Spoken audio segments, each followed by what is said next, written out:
तुम्हें क्या लगता है सबसे अच्छी बॉडी किसकी बनेगी? पहला वो जो 3 घंटे वर्कआउट करता है लेकिन हफ्ते में केवल 3 ही दिन वर्कआउट करता है। दूसरा वो जो 2 घंटे वर्कआउट करता है लेकिन ये हफ्ते में 5 दिन वर्कआउट करता है। और तीसरा जो केवल आधे घंटे वर्कआउट करता है लेकिन ये हफ्ते के 7 दिन वर्कआउट करता है। इसमें से किसकी सबसे अच्छी बॉडी बनेगी? तो तुमको जान के हैरानी होगी कि इसका आंसर है नंबर 3।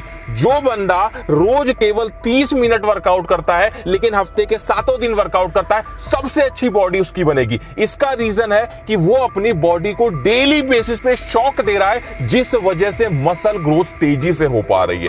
लेकिन तुम में से ज्यादातर लोग क्या करते हैं कि 2-3 दिन वर्कआउट कर लिया, 4 दिन वर्कआउट कर लिया हफ्ते में और सोचते हैं उनकी बॉडी बन जाएगी। ऐसी ही तुम बहुत सारी गलतियां करते हो जिस वजह से तुम्हारी मसल ग्रोथ नहीं हो पाती है। बहुत सारे लोग सबसे बड़ी एक गलती करते हैं कि वो अभी बिगिनर हैं और शुरुआत में ही सीधे जिम ज्वाइन कर लेते हैं। लेकिन आप लोगों को यह बात का ध्यान रखना है कि अगर आप लोगों की जो बॉडी की स्ट्रेंथ है वो नहीं सही होगी तो आपकी मसल्स ग्रोथ नहीं हो पाएगी। इसी से रिलेटेड हमारी पहली टिप पे अपने आते हैं जिसे हम बोलते हैं increase strength in body movements. अब इससे मेरा क्या मतलब है?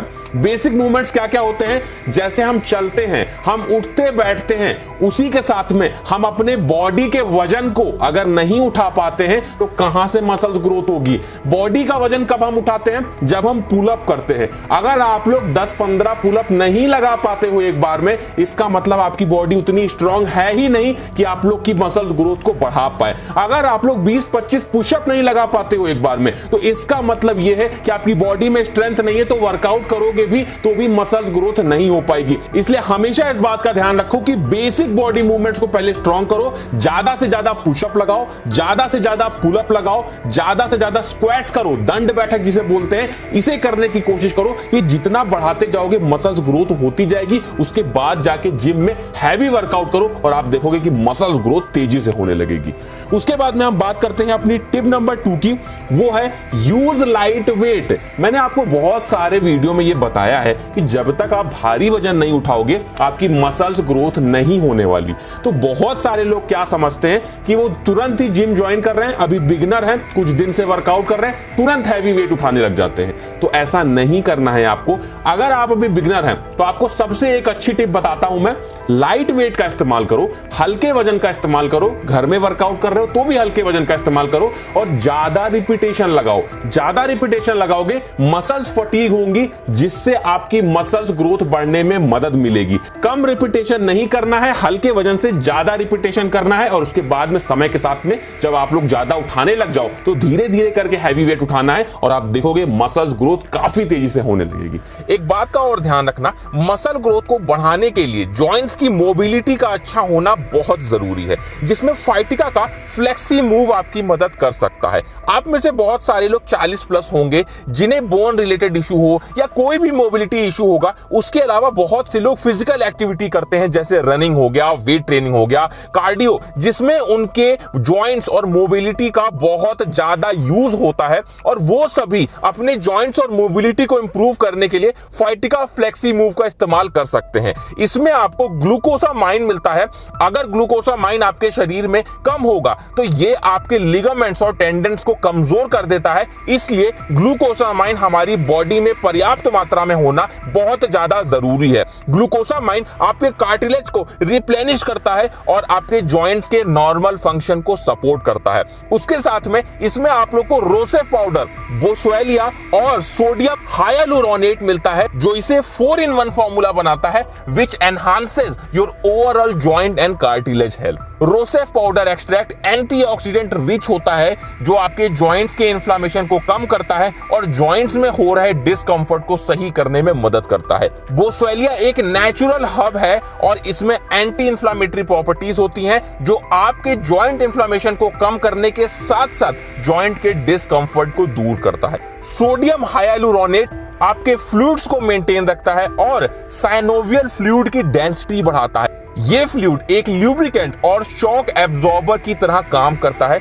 इसकी डेंसिटी बढ़ जाने की वजह से आपके जॉइंट्स की फंक्शनैलिटी एनहांस होती है। फाइटिका फ्लेक्सी मूव के आप 1 से 2 टैबलेट ले सकते हैं खाना खाने के बाद। इसका इस्तेमाल चाहे मैन हो या वुमेन दोनों ही कर सकते हैं। बेहतर रिजल्ट्स के लिए आप इसका कम से कम 90 डेज जरूर इस्तेमाल करें, तो ये आपको ज्यादा फायदा करेगा। फाइटिका फ्लेक्सी मूव का लिंक आपको डिस्क्रिप्शन में मिल जाएगा, वहां से आप इसे बाय कर सकते हैं। नेक्स्ट टिप की अपनी बात करते हैं, जो कि बहुत इंपॉर्टेंट टिप है। मैंने आपको बहुत सारे वीडियोस में यह भी बताया है कि हमें ज्यादा वर्कआउट नहीं करना चाहिए। मतलब हमारा जो टाइमिंग होता है वर्कआउट का वो 45 मिनट से लेकर 60 मिनट से ज्यादा का नहीं होना चाहिए।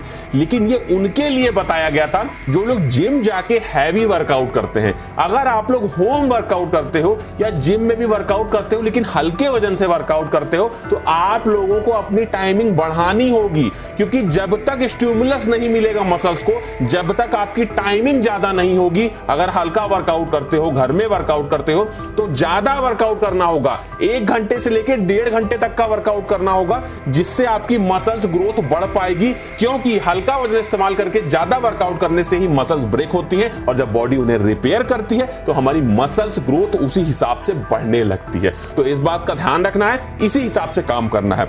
जैसे ही वर्कआउट खत्म करो, हमेशा ध्यान रखो वर्कआउट खत्म करने के बाद में डाइट का अच्छा होना जरूरी है। वर्कआउट खत्म किया 10 से 15 मिनट के बाद में डाइट अपनी हैवी लो।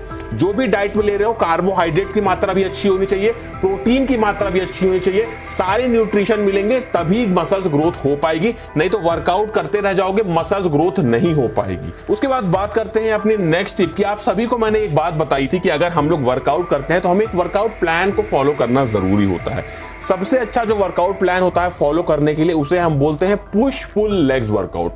पुश पुल लेग्स वर्कआउट में बहुत बार बता चुका हूं कि पुश मसल्स वो मसल्स होते हैं जिनसे धक्का लगाते हैं, पुल मसल्स खींचने वाली मसल्स होती हैं, और लेग्स मसल्स तो आप लोग जानते ही हो, पैरों की मसल्स होती हैं। तो अगर आप लोग पुश पुल लेग्स वर्कआउट करते हो तो ये आपके ओवरऑल बॉडी की स्ट्रेंथ को बढ़ाने के लिए, आपकी ओवरऑल बॉडी में मसल्स ग्रोथ को करने के लिए सबसे अच्छा वर्कआउट रूटीन माना जाता है। पुश पुल लेग्स वर्कआउट की एक सबसे अच्छी खासियत यह है कि अगर आप लोग इस तरीके का वर्कआउट करते हो तो आप लोग एक मसल्स को हफ्ते में 2 बार ट्रेन कर सकते हो, जो सबसे अच्छा माना जाता है मसल्स ग्रोथ को बढ़ाने के लिए। अगर आप लोग पुश पुल लेग्स वर्कआउट का रूटीन जानना चाहते हो कि कैसे कौन सा वर्कआउट करना है, तो स्क्रीन पे आप लोग को वीडियो दिख रहा होगा, राइट साइड में इस पे देख के आप लोग को पता चल जाएगा कि कौन कौन सा वर्कआउट करना चाहिए। और भी वीडियोस देखना चाहते हो तो लेफ्ट में भी एक वीडियो दिख रहा है, अगर वो वीडियो देखना चाहते हो तो उसे भी आप लोग यहीं से क्लिक करके देख सकते हैं।